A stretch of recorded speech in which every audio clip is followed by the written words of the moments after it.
Uy, mga kaibigan, kamusta? Isang magandang araw sa inyo. Hi mga bear! Hello po, welcome po muli sa aking daily life vlog. At yan nga po sa video, nakita nyo, pinakita ko yung mga halaman na nireplant ko last week. At kung ano na ang status nila ngayon. Nakatuwa nga kasi biniyan talaga ako ng green thumb. Matapos dyan, nagbalik tayo sa loob ng bahay at tuloy ang gawain kada umaga. Nga pala, pinunasan ko tong lagayan ng tubig. Kasi nga galing siya sa labas at malikabok. Kayo, ganyan din ba ang ginagawa nyo bago kayo magsali ng tubig?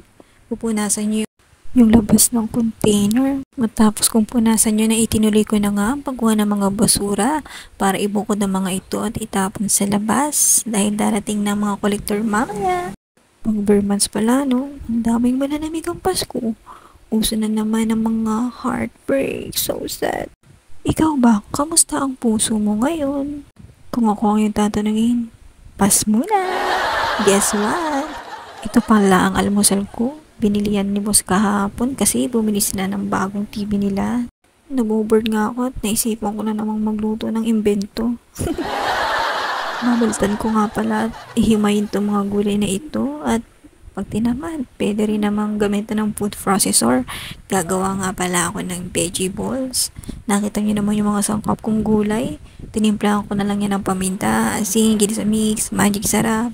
May kaunti ring oyster sauce at isang shrimp cubes para malasa siya. Ayan no, may sibuyas ng puti pa nga yan at okra. Ayan ang itsura niya nung natapos. Mimix ko na lang yan at gagawa ng korting bilog at gugulong sa breadcrumbs. Ayan na nga.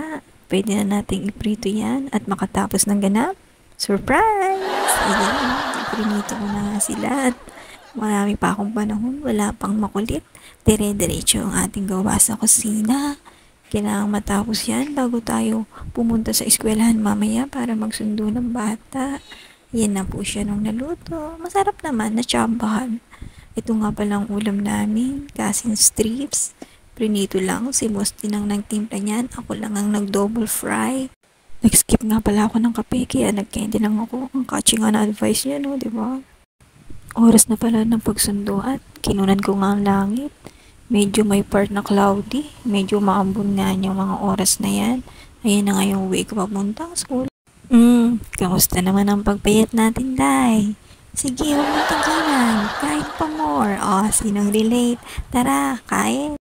Ang bilis ng araw, grabe. Nangangalati na ang Oktubre. Ingat po sa lahat. Thank you po sa mga patuloy na sumusuporta sa aking page. Salamat po ng marami. Hanggang dito na lang po muna. Iiwan ko kayo sa aking paglalaba. Mamaya isasampay ko na yung mga yan. Thank you po sa inyong lahat. Isang mapagpalang araw. Mabuhay kayong lahat at God bless. Ingat!